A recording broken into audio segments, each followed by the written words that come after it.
In the military, you're given a uniform and instructed on how to do things and when to do them.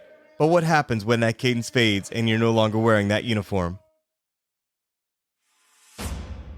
I'm KP, and I started this podcast to fill that silence with direction. Welcome to TMF Podcast, where we explore the mentality of the modern military and first responder professional to include their tactics, combatives, career education, leadership, and the complete warrior mindset. Join us as we share powerful stories and expert insights to inspire and equip our community for survivability. Warriors, fall in. Warriors, fall in. It's time for formation. Today, I have a guest that I met I met on my end. I officially met her today, but I was scrolling through TikTok about a year ago, and this gal that I have as a guest today was telling a story about how she was in the Air Force and a lot of unexpectedness happened. Life happened, and she found herself getting medically discharged out of the Air Force unexpectedly. And at the same time, life kind of threw her a curveball and some other personal matters, and she was going through a lot. And it kind of spoke to me in a way that I think is my reasoning behind volunteering as a board member for Acno Education, and it's part of the reason why I do this podcast. So I reached out to Autumn and just said, hey, if you're ever interested in telling your story, please let me know. I'm interested in sharing it because I don't believe that any type of life obstacle that we go through should ever be in vain. It should be shared so that others can learn and grow as well. And so today I want to welcome to the show, Autumn. Thank you so much for being here. Hello. Hi, how are you? Excited to be here. I am fantastic. Now, do you prefer Monty or Autumn? I go by both, so Monty's fine, Autumn's fine. Outstanding. So, Autumn, I just want to give you an opportunity to introduce yourself and then go into your story and let us know basically, why you're here today. Yeah, so I grew up in a small town in Texas, and I graduated with about 98 people, I think it was. I did not want to go, or I did not plan to go to college because it was just not financially, I wasn't financially ready to go to college. And personally, I was being lazy. But I didn't feel like filling out any scholarships or anything like that. And so my junior year, I decided, my uncle went into the Army. So I decided, well, and he told me not to go Army. I don't know what he was like, no, you don't need to go there, because he has his own story to tell. But so I ended up going into the Air Force straight out of high school. It was like I graduated, and a week later, I went straight into the military. I went into basic. And so I I went in, oh my gosh, it feels like forever ago, in June of 2019. And then I was an RPA sensor operator. So I worked the camera and laser on the MQ-9 drones. And so I went to basic, and then, I loved it. I had no plans to get out, no aspirations to get out. I was fine. I loved what I did.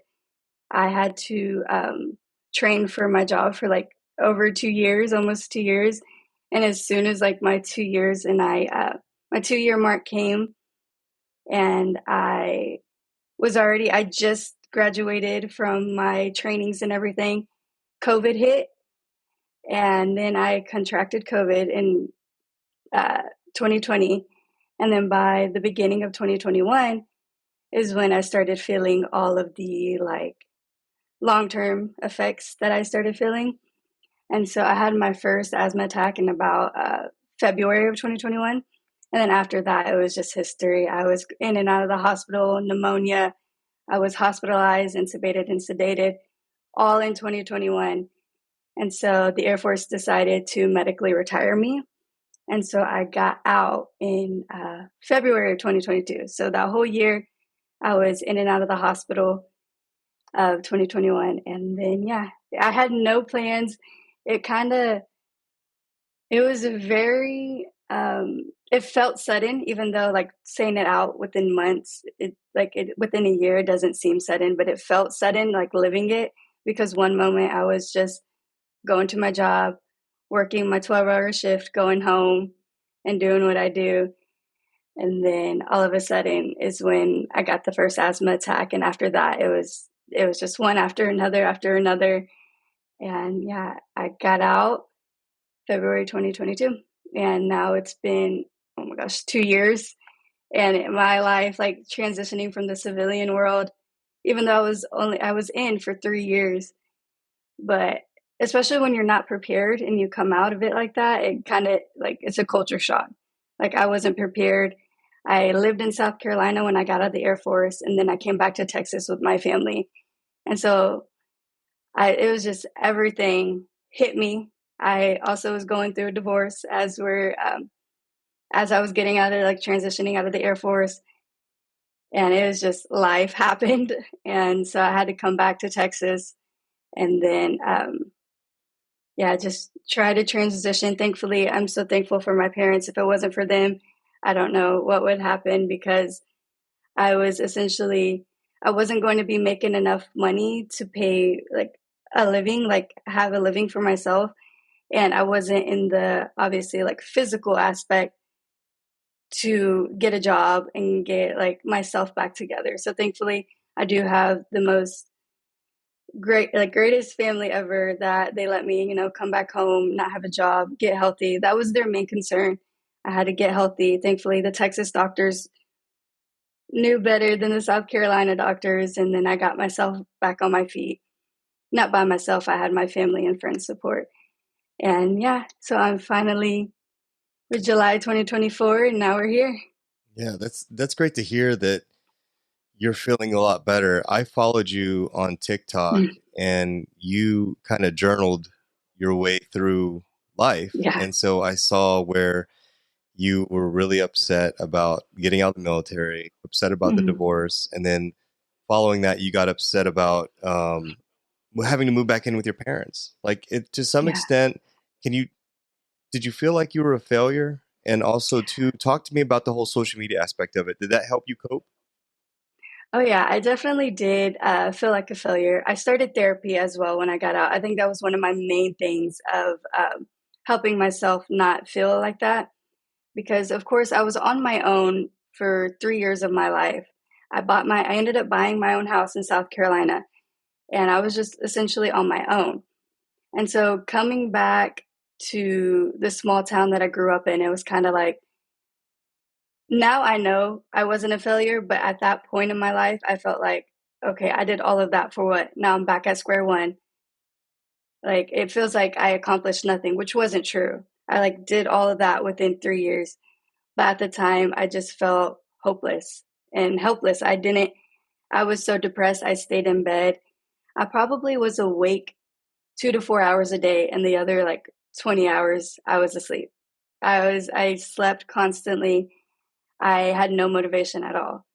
And I come from a Hispanic family, and so my dad, being the dad that he is, he was like, "No, you need to get up. We need to find out what's wrong.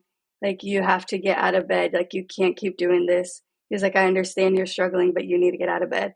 And at the time, I was like, get away from me. Like, I didn't want help, because it takes, when you're at that step in life, it takes for you wanting to get help to get help. Like a lot of people could sit here and tell you you need to get help, but until you're ready to get up and get help, then you won't get it. But yeah, I was super down, depressed, and so finally I got on like multiple vitamins and medication to get my body back to where I need to be able to work. So I ended up starting to work. I was a substitute, transitioning from that, like in my small town. And yeah, there was definitely moments where I felt like, what am I doing with my life? Like it just, and it was just, yeah. And so finally I went to therapy. And as I started going to therapy, getting on my medicine and getting the help that I needed, it really helped me grow. And yeah, I worked at the school, and then Yeah, I've done a lot of things since then. Like transitioning from the military into civilian world was very different. And yeah, there was a lot of points. So, does it kind of surprise you to know that someone like me was kind of on the other end of your social media, watching your progression as you transitioned out of the military? Because you mentioning substitute teacher, I remember that. I remember you did a post about becoming a substitute teacher, and I thought to myself, like, wow, that's great. Like, I'm glad that she's, getting, Hmm. and I don't even know you, but Yeah. can you talk about some of the social media and like what kind of uh, feedback did you get from that? Was it a positive experience for you to journal, like your overall transition out of the military, or was it something that you probably should have like held back from? So the reason I started posting about social media, because one, before I even went into the military, like I love being able to create content and try to just like help people understand, I guess, where I'm coming from. And so I started social media like kind of when I was in, but kind of not because I didn't want, because my job was such a unique job. Like we're told we can't post about it. And so it was kind of like I hesitant to like share what I share, but I also want, other women in the military to know that like to be shown on the social media aspect. And so when I got out, I was like you said, journaling, like my story is a lot. Like there's a lot to unpack with what happened with me. And so I just started posting the content that I did. And it's crazy because one of the first TikToks I posted that went semi viral was about the divorce in my house. And that got like 2.5 million views. And that feedback was not good. It was all negative. It was a lot of like people asking, like, what did I do? What happened? Blah, blah, blah. And it was just very negative. And so that's why I have it privated now. I don't, I'm going to unprivate it soon. I was talking to my sister about it, but I didn't want anybody to see that because I was like, that was a lot. And then once they saw, they would like see that video and then obviously like click on my profile. And then that's when they started seeing my military videos. And then that's when they started seeing me saying that I got medically retired because I use medically retired and medically discharged like synonymously. And so people were like, are you medically retired? Or are you medically discharged? What's your percentage? And like, there was a lot of negative feedback when it came to my military content because they're like, this is why women shouldn't serve. And there was just a lot of like uh, little keyboard warriors, like just trying to paint me in a negative light because I was a female getting out of the military. And they're like, well, you're just taking advantage of the military. And I was like, I promise you guys, I don't have any plan after the military. I was like, I wanted to I wanted to start my career. Like, I had no aspirations to go into college. I wanted to stay in. It was just what I wanted to do. I was like, I promise you, if it was my health over, like, they would say stealing benefits from the military, I would choose my health all the time. Like, I, people ask me all the time, like, would you rather have stayed in? I'm like, yes, I would rather stay in healthy doing what I was doing other than having to get out. And then I was very unhealthy. And so yeah, when I had posted that on social media, I got a lot of negative feedback, but there was also a lot of positive ones of people saying, can you speak on this more? I'm going through the same thing. I'm going through the the medical examination board. Can you please explain like how you filled out certain paperwork and like your process on that? And then I really felt like I wasn't in a position to talk about it because I was going through it. So I was just as confused as everybody else. But what happened was I did all my research and I made a few videos for people. But and then grief happened. We had a loss of a family member, and so I stopped posting, and just everything happened all over again. And I was just very down. But I am going to start posting more. So social media is a big part of my life and my story and that I need to tell. It's a double-edged sword for sure. And Yeah. it wasn't all negative because here you are today on a podcast and Hmm. talking about your story. And in a sense, I'm kind of glad, Autumn, that you went through that because I can Hmm. tell you as a veteran that's been out, you say you joined the military. It seems like a lifetime ago. Autumn, I joined the military in 1999. Okay, so that's when I joined, and then I got out in 2007.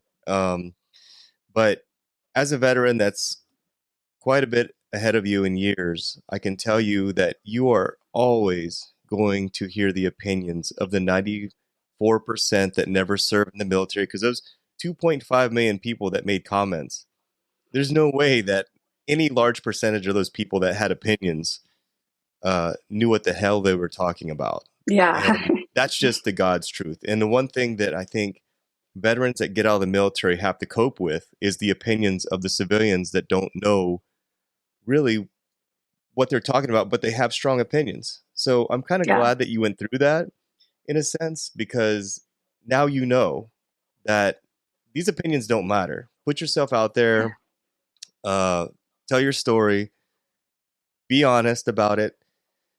Some to some extent, you got to be vulnerable because even on this podcast, I can tell you that I've had some negativity as well.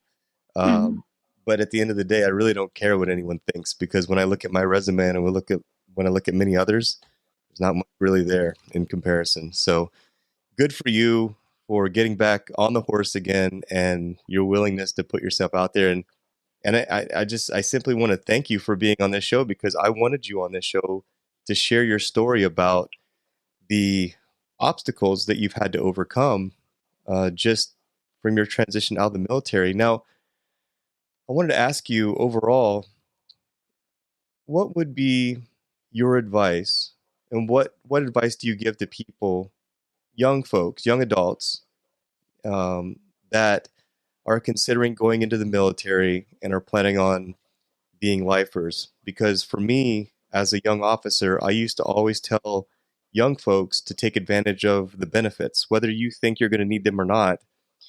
Anything that you do for education purposes is an investment in yourself. So, what are your thoughts now that you've gone through all these different things and you are where you are? Yeah. So I had a supervisor who would always tell me, you need to get into college. You need to like start investing in yourself, investing your time. And I would always be like, no, like I want to stay in here. I'm just going to cruise and just live my life, not do anything extra. Just come here, go to work, go home. And she's a very big inspiration to mine. Shout out to Megan Rush. Love her. I still keep in contact with her.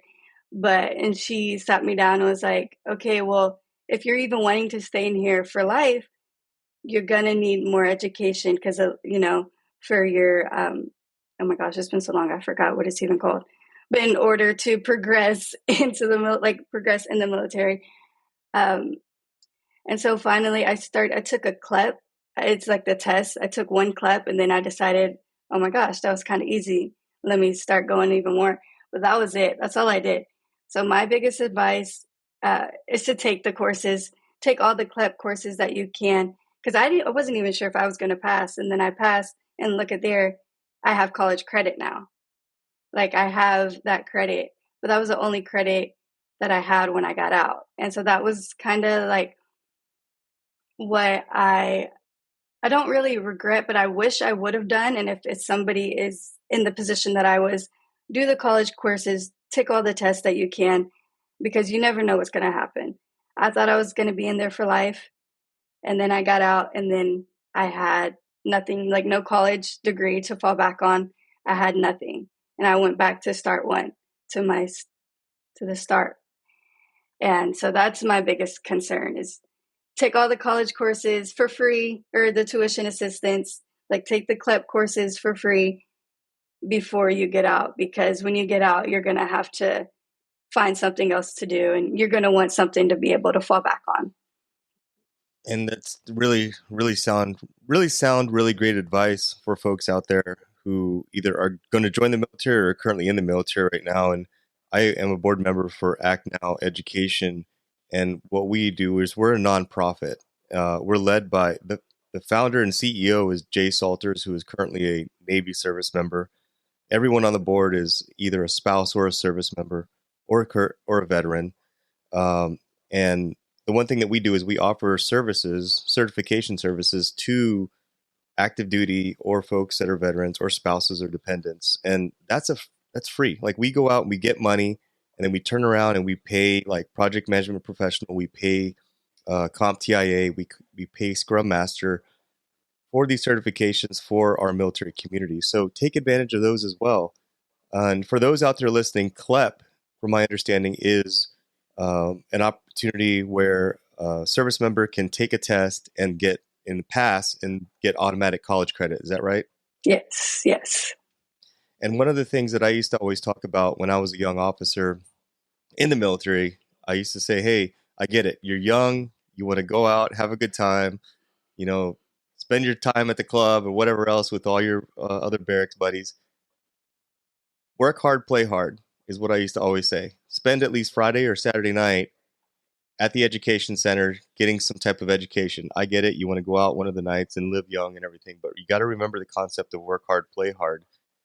And Autumn, I want to ask you, for parents out there, this might be a difficult question because for parents out there that are sending their young son or daughter to the military, what advice do you have for them? Because the one thing I always saw was I would see someone come to the formation on a Monday. They're brand new to the unit. They just got out of basic training in AIT. And I would say, hey, what are your aspirations? They're like, well, I joined because I want to get some college education. I would say, great. So go to the education center. I'd follow up with them 2 weeks, 3 weeks, 4 weeks, 5 weeks later, and they still haven't gone. And the challenge is when you're young, you're getting put in barracks with other kids your age. You're getting paid. You're away from anyone that's going to hold you accountable. What advice do you have to parents that are going to send their kids, I would say kids, young adults, to the military and it's their first time away from home? I think, well, I think give them a little bit more space as they're progressing through their senior years. They're coming right through high school. Because, like you said, most people come in straight out of high school, don't know what to do. They do not know what to do, and they go a little bit crazy and start spending money, going everywhere, like every time they get a chance to. Um, I think being able to let them make the mistakes under your watch would be perfect because then you could sit there and guide them and help them. And so when they go into the military, they have that little bit of freedom without their parent with them. They're not like, oh my gosh, what am I going to do? And then make a mistake they're going to regret for the rest of their lives. You're just giving them a little bit more like individuality in high school as they progress, of course, as they mature and everything. So they could learn what to do and what not to do, what's okay and what's not okay. Because it is a culture shock going from your family's house for 18 years of your life and then coming out and everybody's running around with their heads like chickens with their heads cut off. And yeah, just helping them make the little mistakes, not helping them, but helping them through when they make the little mistakes in high school. And so when they do transition, it's not that big of a culture shock. Yeah, I think what you mentioned was transitioning and moderately transitioning so that you're learning Yes. how to hunt at a slow pace. So, like you're in high school, have the accountability there, teach them how to do finances and things like that. And also, too, it falls on the leadership as well. I think that Mm-hmm. one of my, personally, one of my most important purposes of being there when I was a lieutenant, when I was a platoon leader, was to do what I was doing as far as trying to instill folks with the idea of investing in yourself. Go get that education. I don't care if you think you're going to be here for 20 years. Go to the education center. And I, at the time, also was getting my master's degree. So it wasn't like I was just not talking the talk and not walking the walk. Mm-hmm. So I think it's kind of a double edged sword where like the parents, you need to stay on top of them, but also the leadership, you got to make sure that your folks are investing in themselves and they're financially um, intelligent enough not to go spend their money, because a Mm-hmm. lot of young folks when they go in the military will literally take that first paycheck and they will blow it on everything. And there's a reason why outside most military bases there's strip clubs, there's car dealerships, there's loan places. All those really Yeah. bad things are literally right off post. So teaching them how to hunt is really important. I like what you said about that, as far as giving them that early responsibility and having them transition when they get out, so that they can kind of ride the bicycle on their own without the training wheels.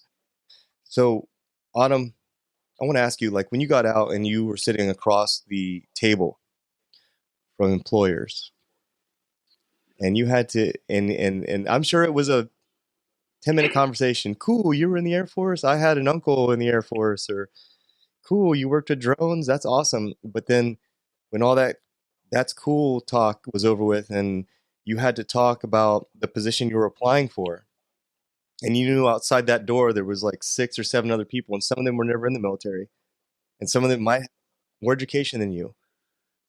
What was that like to have that competition, and what was it like to try to explain to someone that potentially never served in the military your value and what you have to offer that position and that potential employer? Yeah, I'm gonna be honest. The first couple of places that I applied for outside of the military, all those interviews were not good. I personally, it wasn't good. I did not know how to interview for a position. And so it was quick. I didn't know how to answer them. I didn't know how to act. I never really had to have a formal interview like that because I just went straight into the military. Um, so yeah, the first couple of jobs, I was very intimidated because I never got a call back. But it's also because, like you said, being able to transfer my military work into like civilian terms and civilian work was very difficult because there's not, MQ-9 drones in the like at a bank. Like it's just you can't transition that job that well if because I'm not able to fly anymore with the drones. So I was applying for like a banks or like receptionist like jobs like and they're like, "Well, what experience do you have in this field?" I'm like, "None." like I don't know what else I didn't know what to do honestly, and it was very difficult because like one of the transition programs that I had out like is called transition assistant program in the Air Force. We had a course that talked about like trying to turn the military terms on your resume into the civilian world. And like with my job specifically, that's very difficult, especially since I can't talk about the contents of my job.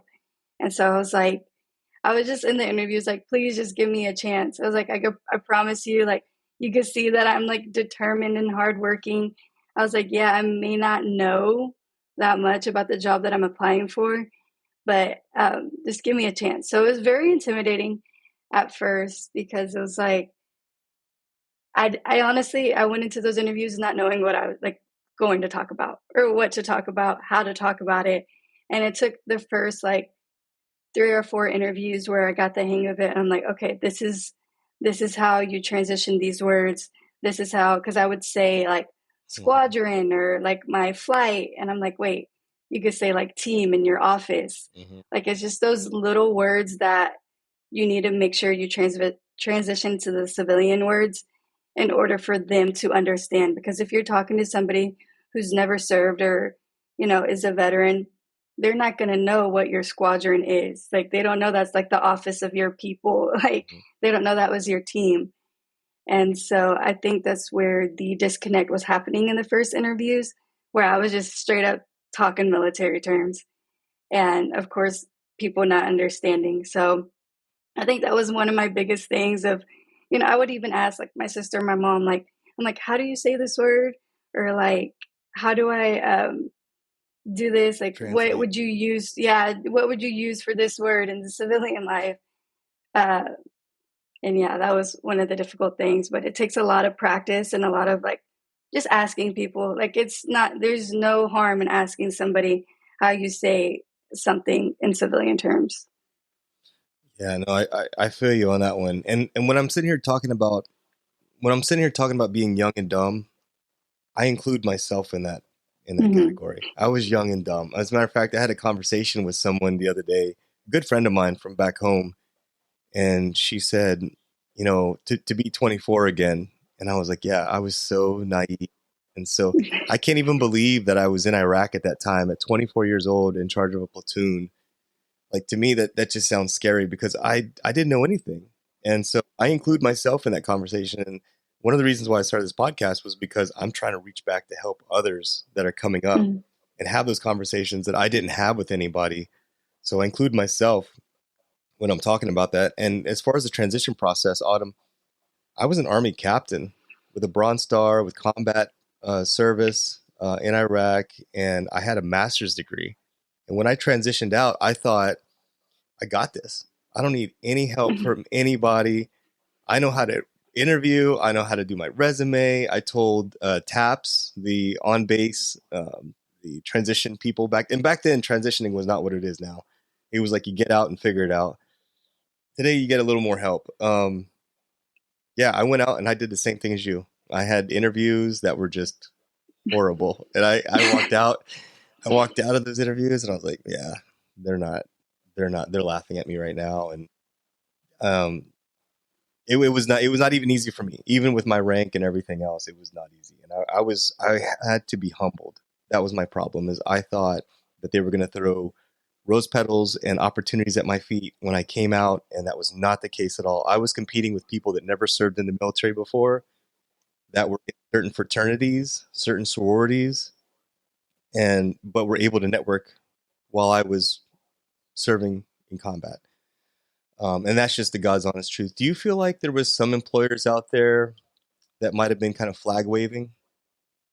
Whereas like they're like, yeah, we want veterans, but then you show up to get a job and it's like not a great job, or it's they're not quite understanding what a veteran is or has to bring to the I table. think, yeah, I think it's the last part, them not understanding, because when it comes like on the job applications, a lot is like, have you served? Are you currently serving? Are you spouse of who served? And like you check on, whichever one it is. And a lot, they're like, we're veteran friendly, we're veteran friendly. And then one certain job, I actually did get my foot in the door and I started working. And they're like, yeah, we're veteran friendly. And then I do still have those chronic conditions. And so when stuff like that happens, they're like, oh no, like you can't miss work, like you can't do that. And I'm like, but you knew, like, as a veteran, we go through some stuff, and then you're hiring for veteran friendlies and you're not being veteran friendly, if that makes sense. It's like they get you through the door and they weren't welcoming to what you have going on. And so that was like one of the hardest parts and the hardest transitions of, even if they say that they want that, they're not going to want the difficulties that might come up, like with your health and mental health. And so that was very hard because I'm a very, I want to trust people. I give people the benefit of the doubt. And then seeing people turn on their true colors of not necessarily being veteran friendly, they just say that and they don't act on it. It was very difficult. Yeah, a lot of people need to know that does happen. Some people get out and they think, oh, well, I'll just go work for this company because they're veteran friendly. Mm-hmm. That's not always the case. Sometimes you'll be sitting across from a recruiter that never served in the military. The closest thing they got to the military was watching Saving Private Ryan, and that's about it. And they don't know anything Mm-hmm. else. And I have ran into folks before that don't know the difference between a captain and an E1 or an E2. They don't know anything, and they don't understand it. So it's important for folks to understand that. I wanted to ask you this too. You being Air Force and being so young and having worked with drones specifically, do you feel like folks challenged your military service? As in, well, you didn't really do anything. Oh yeah, that happens all the time. Because I did serve 3 years, so I didn't do my full enlistment. And so they're like, "Were you going to call yourself a veteran?" I said, "Yes, I served in the military."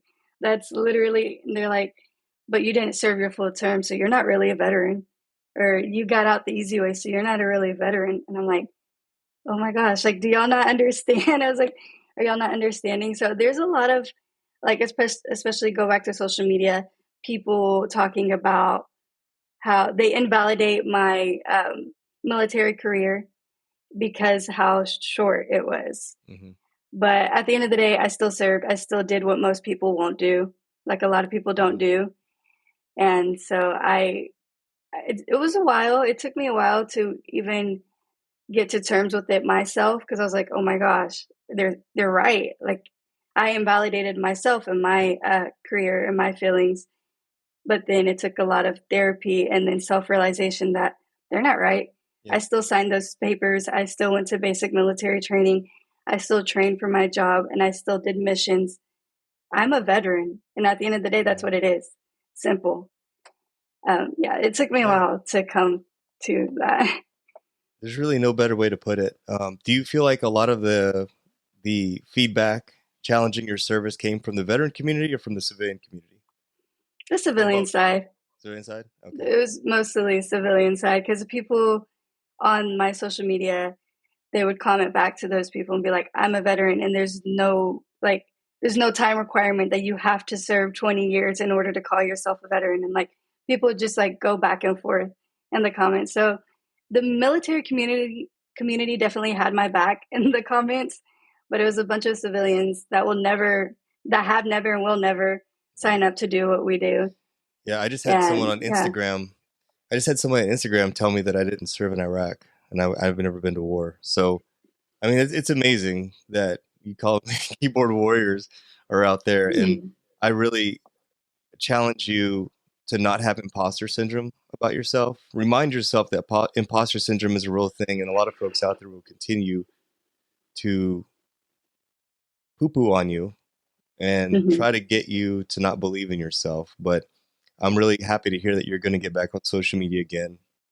I think you did a fantastic job when you were on it and you were journaling the realism behind your life and what was going on. And it kind of spoke to me as a former Army leader to see that because the trials and tribulations that you went through are the things that I don't like to see people go through. But I'm happy to see that you're on the other side of it now, for the most part, right? I mean, things are on the up and up for you. Yes, so now I am living on my own. I just bought my own car and I just got accepted into UT. So I am transferring to the University of Texas at Austin and I'm so excited. I just found out like a month ago. I just registered for classes and yeah, I that's why I felt like I needed to reach out to you again because I feel like all the stuff I went through the past 5 years, it made me who I am. And so I am living with my sister, my roommate, and yeah, we're on our own essentially in a new town that I've never lived in before. And yeah, I'm just it feels good. So I'm very excited for this next chapter of my life. Wow, that's fantastic. I'm so happy to hear. I didn't know that. I didn't know that you're going to be starting. And what are you going to be majoring in? Do you know yet? I'm studying psychology. So I have three options that I want to do. So either I got into psychology because I worked at the school, so I wanted to do child psychology and be a child therapist. Or I went to work again with on a military base and be a mental health professional on a military base. Or I want to be a sports psychologist, which all three of them, they have something like I'm so passionate and love. And so I haven't decided which one I want to do yet, but yeah, I am studying psychology.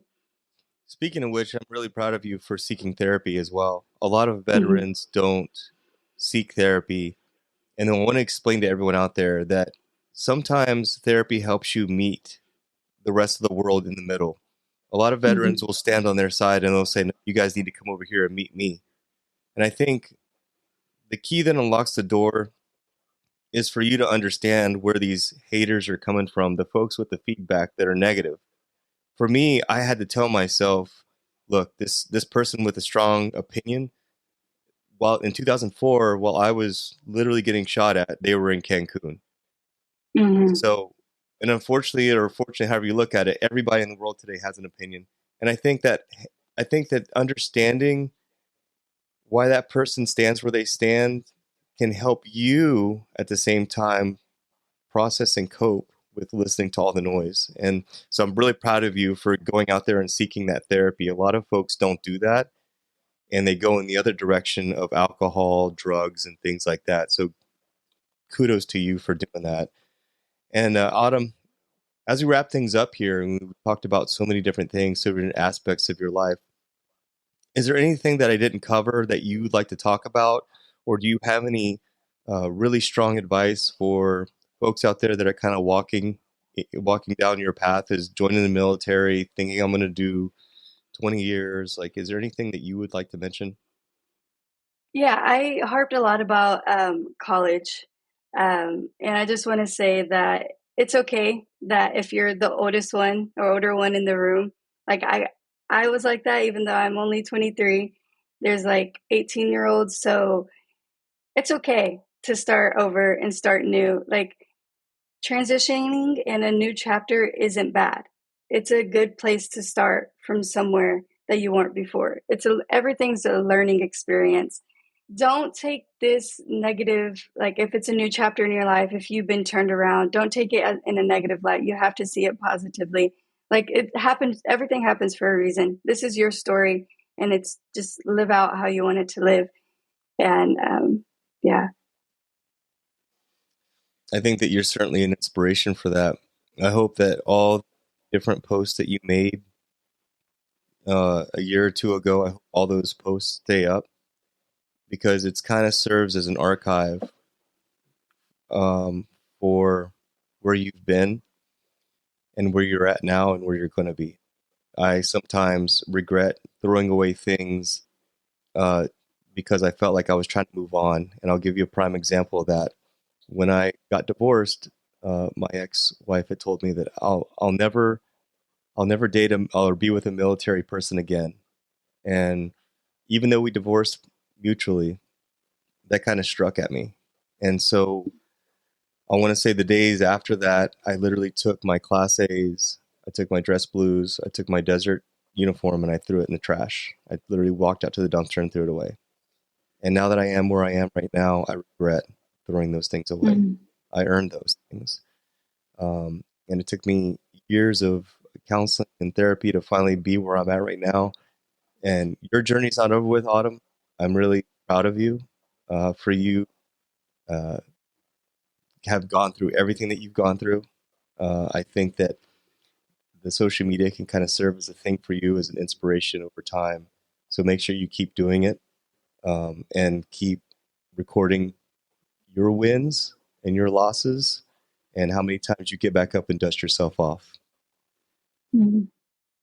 Yeah, I think mental health and therapy was one of my main points in all of this, and always going to be my go-to.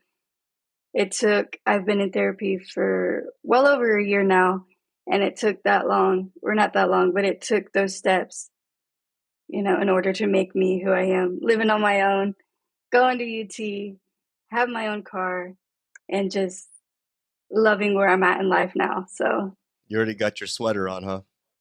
yes. Texas sweater. That's awesome. I love college football, so Texas is a really tough team. Autumn, I want to thank you for being part of the Morning Formation podcast. I really appreciate you. If anyone out there listening is interested in following your journey, how can they do so? People go follow me at Marvelous Monty on TikTok, and then on Instagram, autumn.monty333 is how they can find me. That's okay. It's awesome. No, and I'll make sure I put that in the show notes as well. I hope that you definitely get back on it with the social media. You did an amazing job journaling everything.